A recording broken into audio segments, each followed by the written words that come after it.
القصة منذ طفولتي كانت تراودني الكثير من الأسئلة. من أنا؟ ما معنى المشاعر؟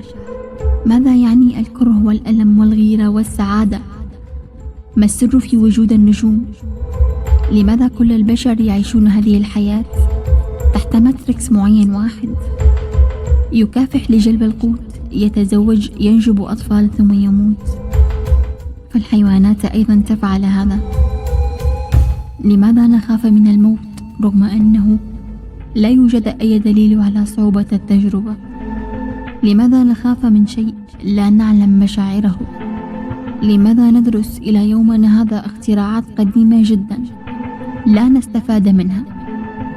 تصنع أجيال مبرمجة مفعول بها ليست فاعلة، وأصبح العلم بمثابة حفظ لاختراعات علماء قدامى.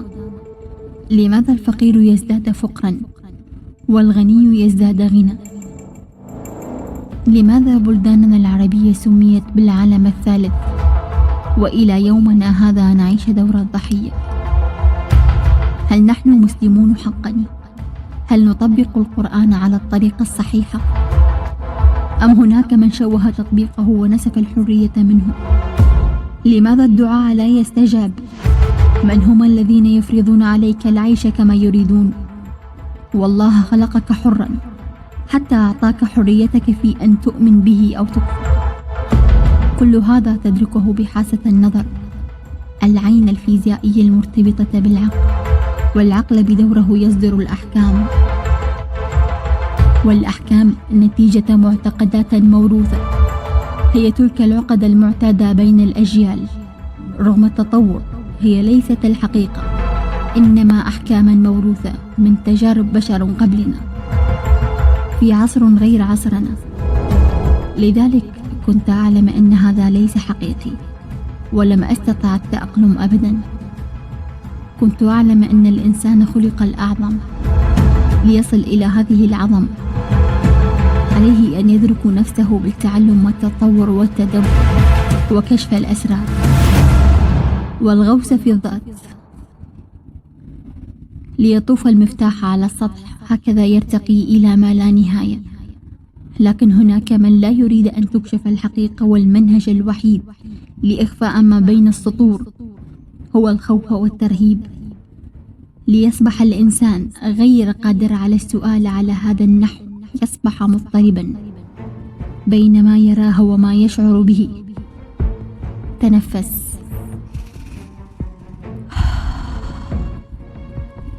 لو أدركت يوما أنك كل ما في الوجود، وأنك جزء من وعي كوني، وذلك الوعي الأكبر تجسد من خلال التجربة التي تعيشها، وكل ما في الوجود هو تجسد فيك لكي يختبر نفسها. أنت الكون بأكمله، أنت جزء من الوعي الكوني. سوف ترى أن ذلك الوجود هو أنت، السبب الوحيد الذي أدركت من خلاله رسالتي في هذه الحياة. رسالتي لا تخص بلدا معين ولا لونا معين ولا دينا معين، كلنا واحد. أنا أتصل بروح الإنسانية. رسالتي هي تحرير الذات من كل القيود.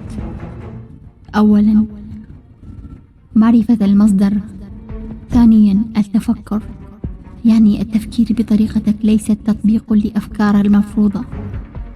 أخيرا التعبير عليها ببصمتك الخاصة. كل شيء أفكار، وراء هذه الأفكار هنالك مصدر واحد بينك وبينه فكر. من يرغب في الورد لا يخشى شوكه. حان الوقت لمواجهة نفسك والسؤال: من أنت؟ ما هي رسالتك في هذه الحياة؟ لماذا تملك بصمة مختلفة عن كل البشر؟ ما هي الحقيقة الحقيقية، وما هي طبيعة حقيقتنا؟ وهل نعيش في عالم ملموس أم نعيش في عالم روحي؟ من طفولتنا حتى نضوجنا نتعلمنا أن هذا العالم هو عالم ملموس، أي أن الأشياء مادة، وهذا ما يجعل تفكيرك محدود لأن المادة ثابتة. ولكن هل هذه الحالة هي فعلا حقيقية؟ الحقيقة هي كل شيء عبارة عن طاقة، وهذا من أجمل الأشياء.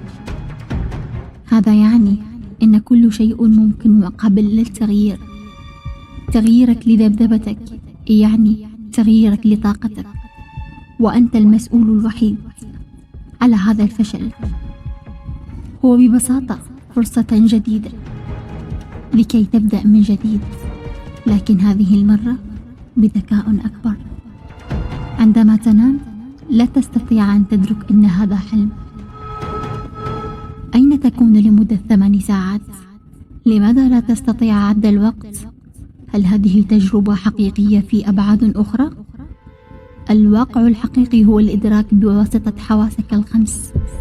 هذه الحواس تنتج المعلومات في عقولنا، سميت بالمعتقدات. اسقطها مرة أخرى لتراها في العالم الفيزيائي أو البعد الثالث على أنها حقيقة. إذن ما تراه الآن هو إسقاطات من داخل عقلك إلى الخارج، وهذا ما يجب أن تعرفه. أنت الآن نتيجة أفكاري. عندما أراك فأنا مبرمج على أنني أرى كيان مادي يمكنني لمسه، ولكن ظهورك أمامي هو إسقاط من ذهني. هذا يعني أنه إذا أطفأت حواسي فحينها أنت غير موجود بالنسبة لي، والعكس صحيح. فبطريقة أخرى، عندما أتحدث عن الوعي والعقول البشرية كتجربة في هذا الكوكب منذ آلاف السنين من حياتنا، قد استخدمنا هذه الحواس لخلق تجربة وهمية.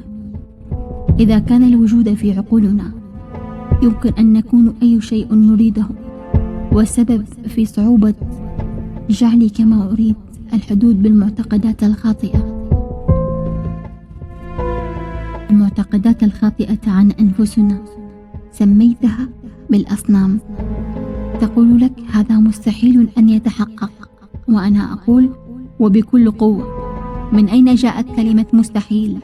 لا يوجد للمستحيل، لا يوجد للمستحيل في القرآن. يا أصنام، يا معتقدات، يا المعتقدات الخاطئة عن أنفسنا. نحن الجوهر، نحن الوعي، نحن الحب، نحن النور، نحن الطاقة، نحن كل شيء موجود. كل شيء موجود هو أنت. لا تصدق كل ما تراه، فوراء كل شر هنالك خير، والعكس صحيح. أول صنم في عقلك هو أن ترى نفسك منفصل عن الكون، بمعنى أن ترى نفسك منفصل عن الآخرين. أنت الآخر، والآخر الكون، كل شيء واحد. بسبب العقل نرى الثنائيات. أنت مكتمل كما أنت. الكون هو مصدر كل شيء، هو الحب غير مشروط، أبدي سرمدي، ومن هذا الحب ينبثق كل شيء. وهذا الجمال من التجربة البشرية. تنفس. أنت فقط كائن بشري، هذا هو أصلك، هذه هي فصيلتك. التأمل وسيلتك بالمصدر، هو الخشوع الأبدي بالداخل وصفاء خلايا عقلك الدقيقة، سلاحك الفتاك ضد الغضب والفشل والخوف. بدايتك للتأمل معناها لقاءك الأول مع ذاتك العليا في لحظة الآن الأبدية الخالدة. هي القوة العظمى لكل المفاهيم. ليس العيب في الحياة، فإن العيب فينا. الحياة دائما تزرع في بطونها الوفرة في كل المشاعر، وأنت الذي يختار. عندما تصل لمرحلة التأمل سوف تفعل ما تشاء بدون خجل، ما دمت لم تؤذي أي كائن من كائنات الأرض.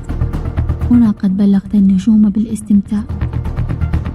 سوف تحيا بوئام أينما كنت، وترى جمال الحياة الحقيقية وأنت تتراقص مع ذبذبات الكون. استلقي مستسلما، ودع البحر يخبرك عن نور القمر وكيف زينته النجوم، ودع الشمس تخبرك كيف تسجد في خشوع. سوف يخبرك الجبل عن قصته العجيبة مع طور سينين وشبابه الدائم. التأمل كان وسوف يكون مع كل ساعة على الأرض تفنن، تستخدمه حينها سوف تدرك كل شيء وتبدأ بتحرير نفسك بنفسك. لقد خلقت لتدرك ذلك بعد مضي زمنا طويلا من الدراسات ومن قراءة آلاف الكتب ومن التطور الذاتي والنفسي. أدركت الآن أني مستعدة لأخطو هذه الخطوة العظيمة، أحاول أن أغير بها العالم للاتجاه الصحيح وتغيير الإنسان الذي عاش بالماتريكس على أن يظهر الناس ولا يظهر ذاته، على أن يحب الناس ولا يحب ذاته. العالم الحقيقي ليس بعيدا أبدا، إنما هو بداخلنا. تحتاج فقط شعلة الوعي لكي توقظك من الداخل، لتستعيد حريتك وتدرك عظمتك. أتحسب نفسك جرم صغير وقد انطوى فيك العالم؟